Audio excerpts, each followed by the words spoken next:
ನಮಸ್ಕಾರ, ನೀವು ನೋಡ್ತಾ ಇದ್ದೀರಾ ಏಷ್ಯಾನೆಟ್ ಸುವರ್ಣ ನ್ಯೂಸ್. ನಾನು ಭಾವನಾ ನಾಗಯ್ಯ.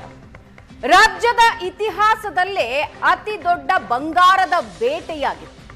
ಆ ಬೇಟೆಯ ಸುದ್ದಿ ಕೇಳಿ ಇಡೀ ರಾಜ್ಯ ಮಾತ್ರ ಅಲ್ಲ, ದೇಶದಲ್ಲೇ ಒಂದು ಸಂಚಲನ ಸೃಷ್ಟಿಯಾಗಿತ್ತು. ನಟಿಯೊಬ್ಬಳು 14 ಕೆಜಿಗಿಂತ ಹೆಚ್ಚು ಮೊತ್ತದ ಚಿನ್ನವನ್ನ ತನ್ನೊಳಗೆ ಬಚ್ಚಿಟ್ಕೊಂಡು ಏರ್ಪೋರ್ಟ್ನಿಂದ ಹೊರಬರೋ ಪ್ರಯತ್ನದಲ್ಲಿ ತಗಲು ಹಾಕೊಂಡಿದ್ರು.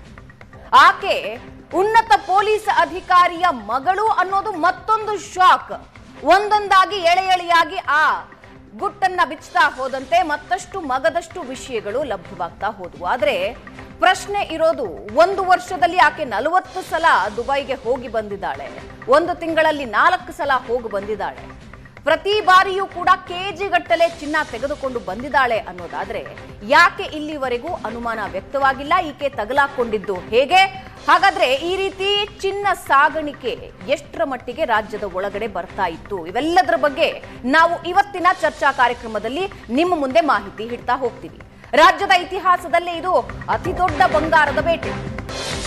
DRI ಅಧಿಕಾರಿಗಳು ಅತಿ ದೊಡ್ಡ ಆಪರೇಷನ್ ನಡೆಸಿದ್ರು. Gold smuggling. ಸ್ಯಾಂಡಲ್ವುಡ್ ನಟಿಯರು ತಮ್ಮ ನಟನೆಗೆ, ರೆಮ್ಯುನರೇಷನ್ಸ್ಗೆ, ಇದಕ್ಕೆ ಸದಾ ಸುದ್ದಿಯಲ್ಲಿರ್ತಾರೆ. ಆದ್ರೆ ಈ ಬಾರಿ ಸುದ್ದಿಯಾಗಿರೋದು ಕೆಜಿಗಟ್ಟಲೆ ಬಂಗಾರ ತೆಗೆದುಕೊಂಡು ಬಂದಿದ್ದಕ್ಕೆ. ಸ್ಯಾಂಡಲ್ವುಡ್ ನ ನಟಿ ರನ್ಯಾ ಲಾಕ್ ಆದ್ರು. ದೇಶದಾದ್ಯಂತ ಸುದ್ದಿ ಆಯ್ತು.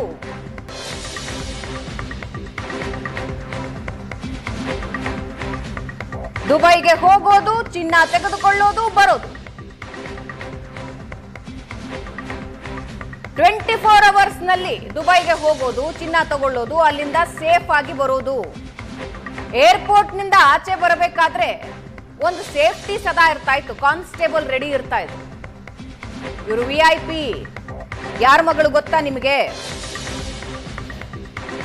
ಅಂತ ಹೇಳಿ ಚೆಕ್ ಮಾಡಿಸದೆ ಸೇಫ್ ಆಗಿ ಅವರು ಏರ್ಪೋರ್ಟ್ ನಿಂದ ಆಚೆ ಬರ್ತಾ ಇದ್ರು. ಚಿನ್ನದ ಗಟ್ಟಿಗಳನ್ನ ನೀವು ನೋಡ್ತಾ ಇದ್ದೀರಾ. ಸೀಸ್ ಆಗಿರೋ ಚಿನ್ನದ ಗಟ್ಟಿಗಳಿವು.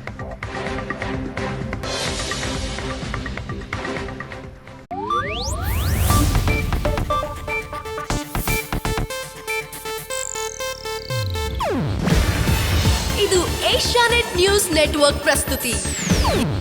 ನೀವು ನೋಡ್ತಿದ್ದೀರಾ ಏಷ್ಯಾನೆಟ್ ಸುವರ್ಣ ನ್ಯೂಸ್.